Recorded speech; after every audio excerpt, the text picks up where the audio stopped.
Hey guys, Nick here. Welcome to the Omniverse of Nick and the penultimate part to the next Dragon Ball story, What If Pikkon Was Wished Back? Before we get started, be sure to smash the like button and subscribe to the Omniverse of Nick and check out the About Time and homepage so you don't miss anything for the Omniverse. With all that said, let's begin. We open up where we ended off last time. Aqua eliminated so many people.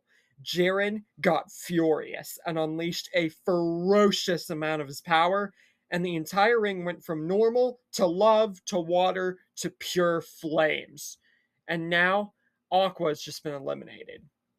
Jiren says, I would have never expected such a small, meager, weak little blue being such as that to eliminate so many people with just a simple water technique. But now I see Universe 7's not the only universe that I must get rid of. And Goku and Vegeta see Jiren take full front and center with his ferocity, and everyone is scared. Everyone's looking at Jiren. Jiren flares more energy, and boom! Goes to 50% of his power, and now Jiren is on a hunt against everybody. Taking a page out of the manga for when he just started hunting all the fighters, but here it's amplified. Jamise tries to fight, but he gets instantly whomped. Instant transmission does not save him. Hermilla tries his blasters, but without Prom, he's nothing. Even with his ultimate beams.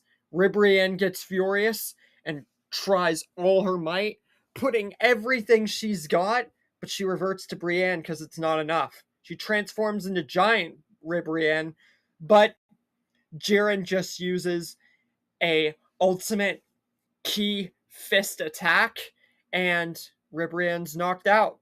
So Universe 2 is erased. Biara is eliminated from Universe 3.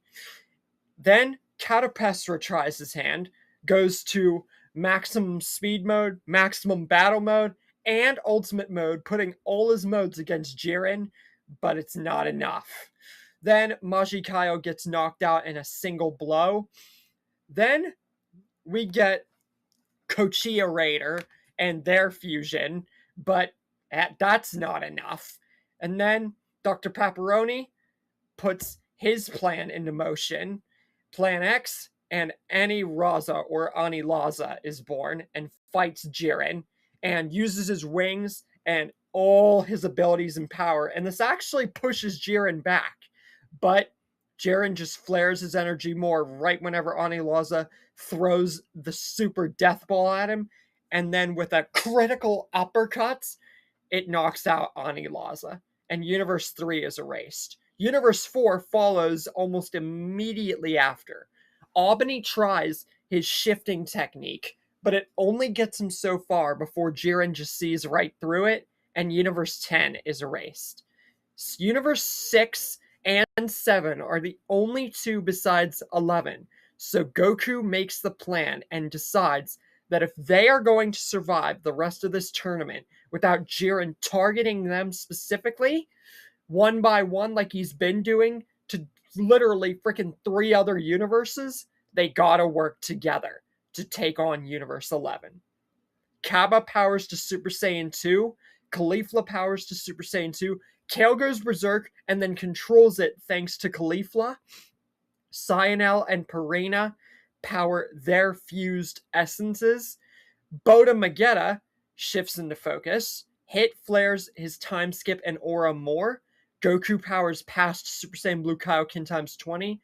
Vegeta roars his Super Saiyan Blue energy and finally ascends to Super Saiyan Blue Evolved in a slightly different way than he did in canon. Piccolo with the third eye goes orange and then giant. Gohan powers all his mystic energy. Pikkon flares his mystic energy. Olibu powers up. 18 powers up. 17 and Tien, and Top gets serious, along with Dispo and Kenshi, the only other two besides Jiren. Belmod says to Jiren specifically, start by crushing Goku and you can ignore the weaklings. And he says it differently this time because Jiren just did eliminate pretty much all weaklings. And Jiren goes for Goku, but Vegeta is also there. And then Hit gets involved, and Piccolo, Orange Giant with the third eye. Gohan and 17 fight Top just like before, but Cyanel and Purina and Caulifla and Kale jump in too. As for Dispo and his super maximum light speed mode with Kenshi, Kaba, Pikkon, Ulibu, Tien, number 18, and Boda Magetta all fight against Dispo. So all the battles are set.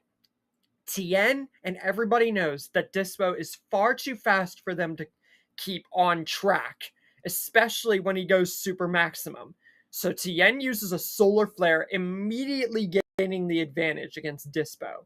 Pikkon uses a hyper tornado, and then Botamo, Magetta, Kaba, 18, they all just blast him wildly. But Olibu gets stopped by Kenshi and is just overall the weakest of the group besides Tien. So there's not a lot that he can do, expending a lot of his energy.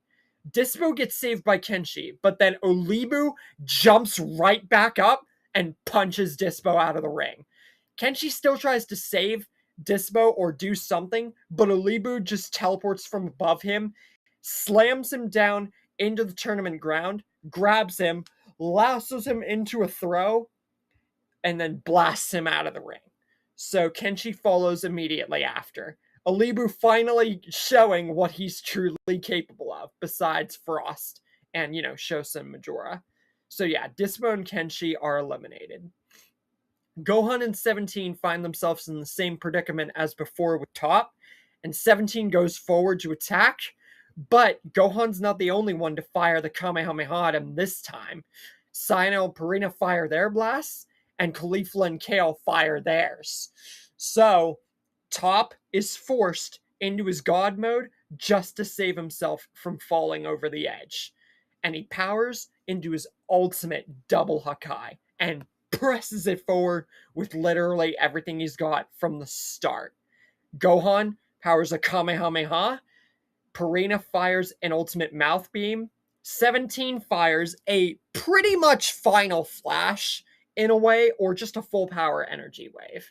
Cyanel doesn't go through the attacks because he knows that unlike Gohan's Kamehameha in canon, he knows that with these specific moves, he can't go through and try to attack him with the sword, so he instead does a gigantic sword slash. And Caulifla and Kale bring out the Potara and power into Berserk Super Saiyan 2 and uses a gigantic burst. But Top still holds the edge with his Akai and just keeps pressing it forward. And he's about to just put the finish on it, but Boda Magetta comes out of nowhere and blasts. So does number 18, and so does Kaba, and so does Olibu. And Top can't hold it back anymore, and he is eliminated. Jiren has had absolutely enough at this point, with him being the only one left, and Universe 7 and 6 almost losing nobody. So, Jiren goes to full power. Does Universe 6 and 7 stand a chance working together against Jiren in this story?